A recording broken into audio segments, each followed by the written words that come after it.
Hi guys, White Witch 110 here. I decided that I would continue the story tonight after chatting with Tammy. She is totally confused now. I do have at least one or two vlogs from the weekend to still upload. I'll do that at some point. So here we go. That's Rich seeing what she's done.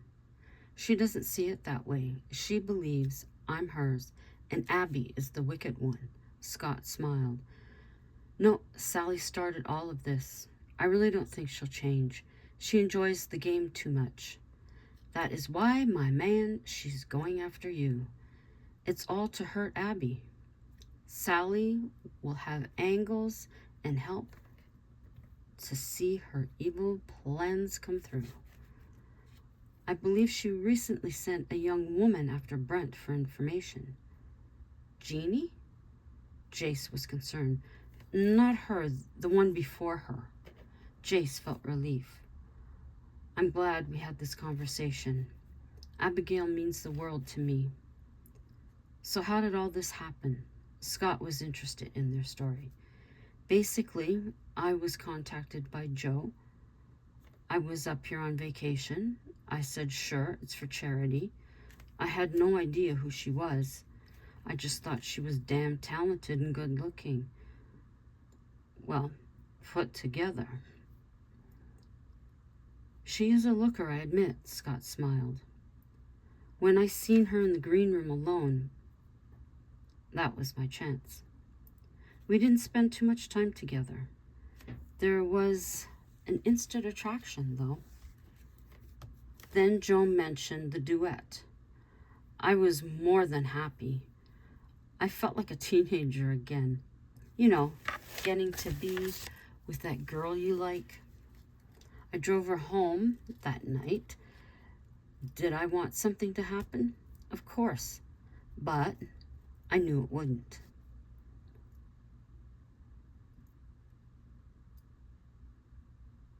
I can't read my own writing. The something to her, the draw to her was so strong. I needed to be with her. When the snow didn't let up, I was glad, Jace said. Scott smiled. This raw emotion touched him. That first real kiss was amazing. He looked to Scott. I love her. As I've said, she is my forever. My friends took to her right away. She's part of the family, even before we're married. We were married. What do your folks think? Scott asked. They don't come into this even now. Our relationship was broken years ago. There was no mending it. My friends tried the day of our wedding, and it went south fast. Abby didn't know they had been there, thank goodness. He took a breath.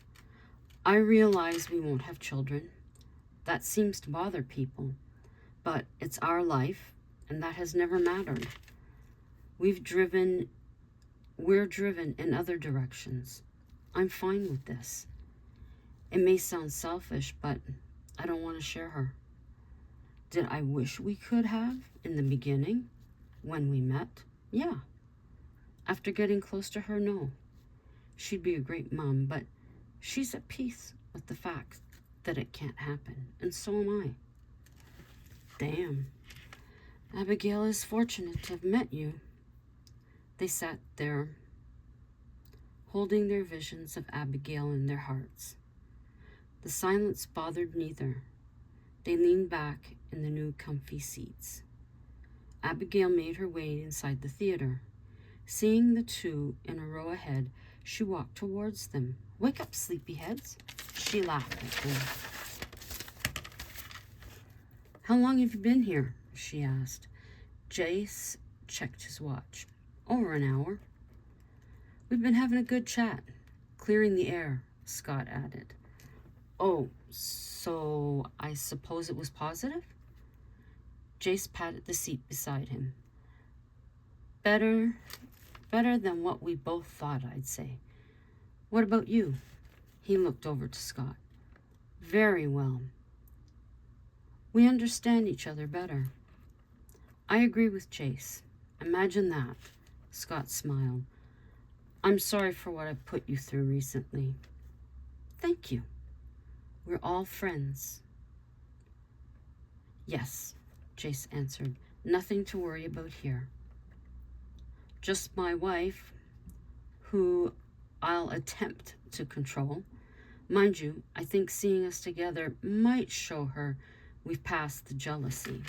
Scott reached to take her hand. I'm honestly saying I wish you well in a long, content marriage, one that we couldn't have. Thank you, Scott. She gave Jace a sweet kiss. Who's Jeannie? Jace inquired. How's Jeannie? Jace inquired. She's doing very well. I'm happy to have her in the office. By the way, the one before, Sally sent, Scott said. We all figured that, Abigail told him. I hate to break up this love fest, but it's time to get home. She hugged Jace's arm. The boss has spoken, he laughed, getting up. Yes, you better listen, Scott joked. This feels good.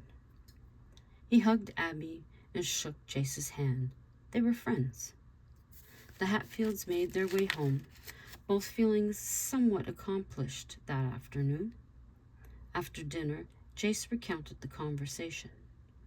I'm glad you got to speak again. This friendship sounds like it's helpful for both of you. It makes me happy. This is what I've always wanted. She cuddled close to him. I don't feel so guarded now. I can fully trust him. Jace took hold of her chin, as he did many times. He gave one deep, long kiss before leading her to their room. Behind the closed door, he shared his body with Abby. He expressed himself as he had their first time. Touches were gentle, moved by emotion. Whispers of I love you in each breath. The most passion either had experienced together. The satisfaction beyond words. They fell into sleep shortly after, Abby tucked close to his chest. Brent was up early. He had offered to help decorate for an anniversary. He had been working 15 minutes when Jeannie walked in. You're up early, she said. Yeah, thought I'd get a head start, he said. Cool, I'll help.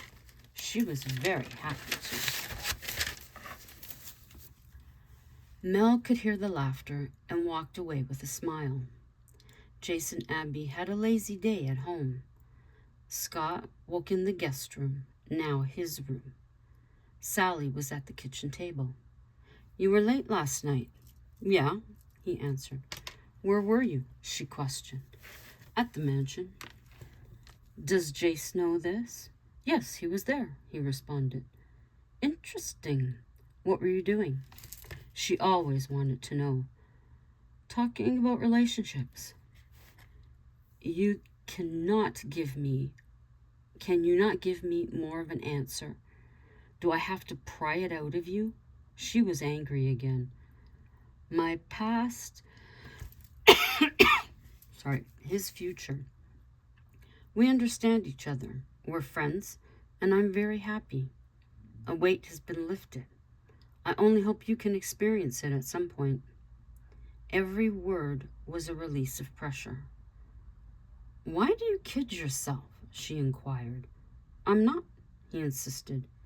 Yes, you are. There will never be a true friendship. It can't happen. Well, it did. You believe what you want. In time, I'm sure you'll see. When I spend afternoons or dinners at the cabin, you can stay home.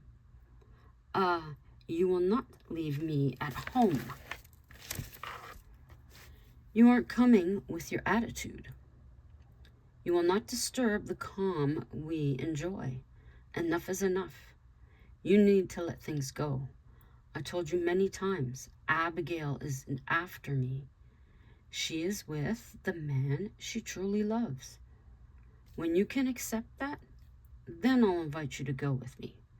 Until that time, don't bother to ask. Now, if you don't mind, I'm going to make my breakfast, call Joe, and go to the studio. Sally was speechless. Was this actually happening? Her entire life had been taken from Abigail. What was she to do now? This couldn't be the future for her. She had plans to get Jace. Now, according to Scott, she'd not be able to set it in motion. Or should she anyways? Questions she needed to ponder. I feel great this morning, Jace declared. So do I, Abigail agreed. You know, I don't actually care if Sally doesn't come around. I know he'll keep her away when he can. Let's move on. He touched her hand. The computers weren't turned on.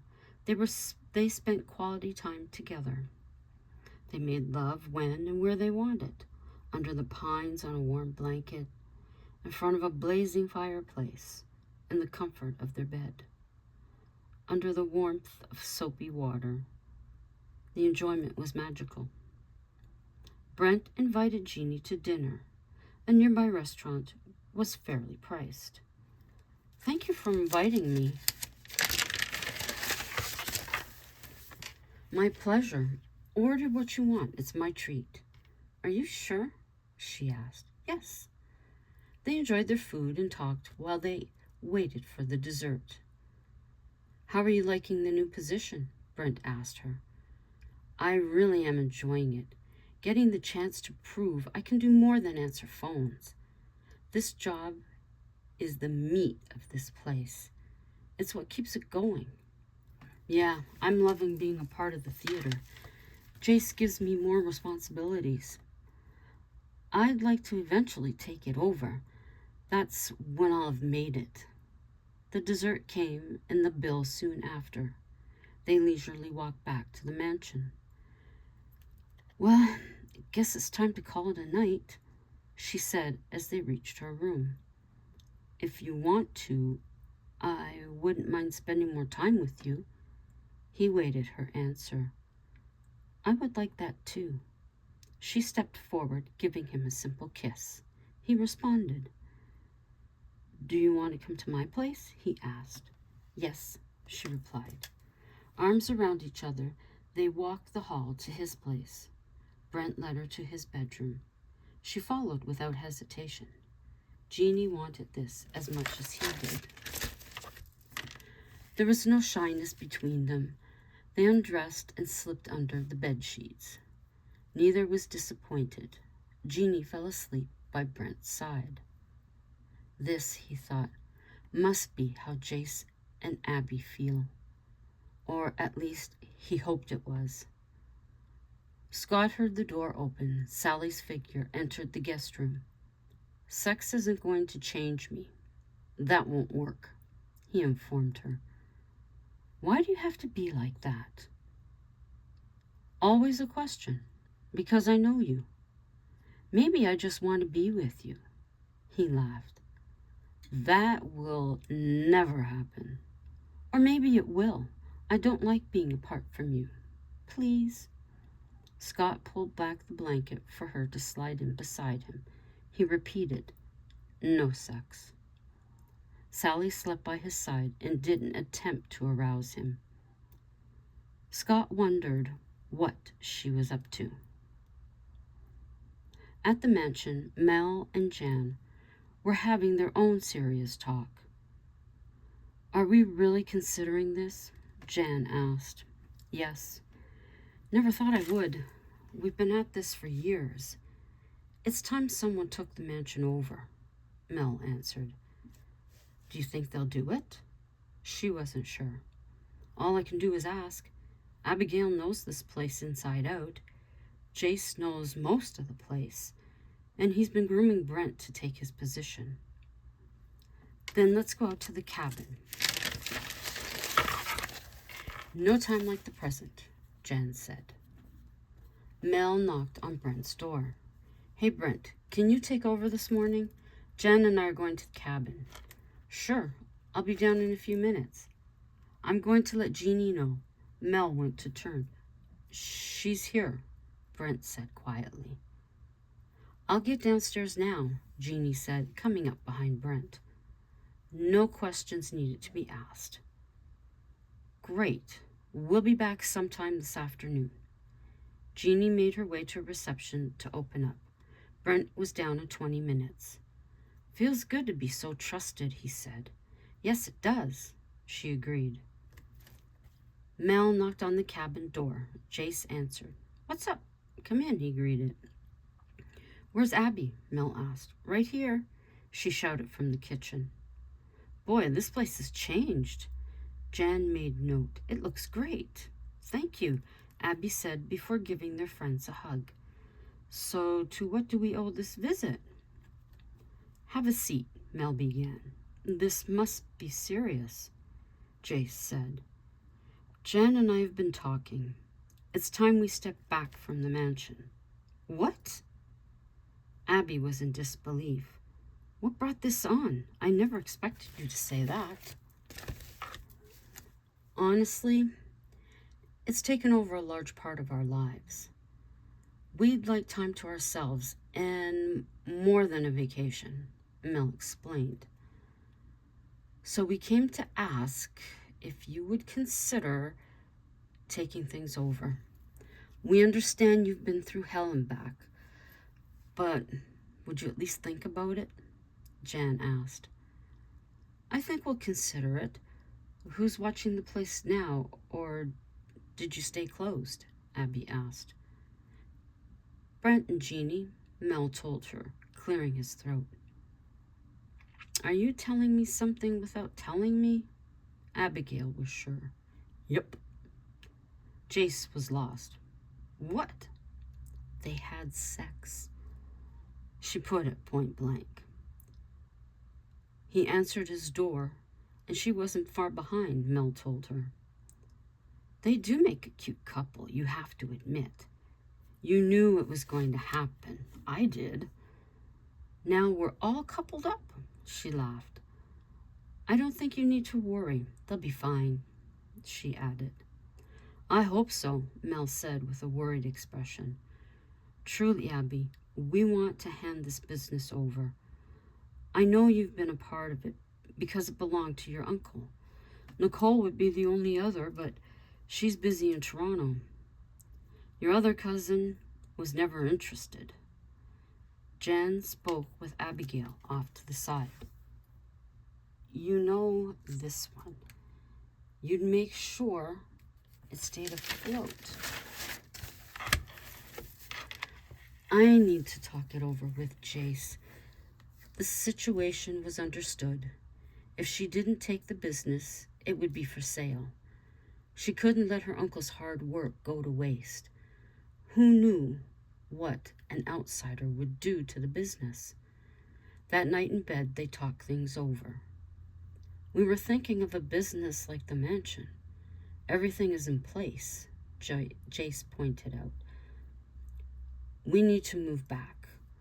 I mean, we could stay here, but in the winter, we'd have to be there. We never can tell about the snow. How would you feel?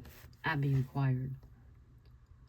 I'd want to decorate to our taste first. We don't want someone else's memories. Do we know where things are going or things are staying?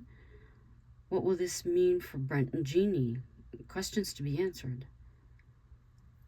I took it that they'd move out. They wouldn't be entitled to the space anymore. I mean, they can stay till they find something. As for the lovebirds, they'd need to learn on the job. Like the small things we forget to tell them. I'd like a new logo and merch. Mel is slow in that case. Jeannie could handle that. The rooms need a freshen up. There are a few things in need of repair. Sounds like we've made our minds up, he said. We always were going to take it. They just needed to hear it. I'll call in the morning to let them know, Jace told her. I'm good with that. Now, how should we celebrate this? A sly grin appeared on her face. Laughing, they threw the covers over their heads. This was the best way they knew how. Deep kisses, sharing the warmth. Jace was on the phone first thing. We'll take it over. Keep the mansion in the family. We'll be by later sometime for paperwork. Thanks, Jace. We didn't have the heart to sell it, Mel said. It was an agreement to take... It's an agreement to taking it over. Whenever you have the time, no rush. Question. Where are you staying at the mansion or moving? Moving. We're waiting for a response. We'll be in the apartment We'll be in the apartment building a few doors down, Mel said. Hang on. Just a thought here. If we're moving to the mansion, the cabin will be empty. Let me check with Abigail. You mean us move there? Jen might be interested. Jace checked. That's a great idea, Jace. Having someone we know here makes me happy. This place being empty didn't seem right. When we left, I felt horrible. Jan was all for it. Paperwork done. Move time firm. Jace and Abby laughed as they packed up their things. Let's make this the last time we move, he said. I agree. We're becoming experts at it. They took time to pack properly. This would make things easier. Boxes labeled, furniture covered in plastic. Mel and Jen were doing the same thing. Brent and Jeannie were excited for the change. Jeannie moved in with Brent. When everyone was settled, the new normal began. And I'm going to leave it there for tonight. And then we'll pick this up another time. Could be tomorrow, could be another day. But there we go. Everybody's in their new place now. Everybody's happy. So, from a cold Ottawa, ciao for now.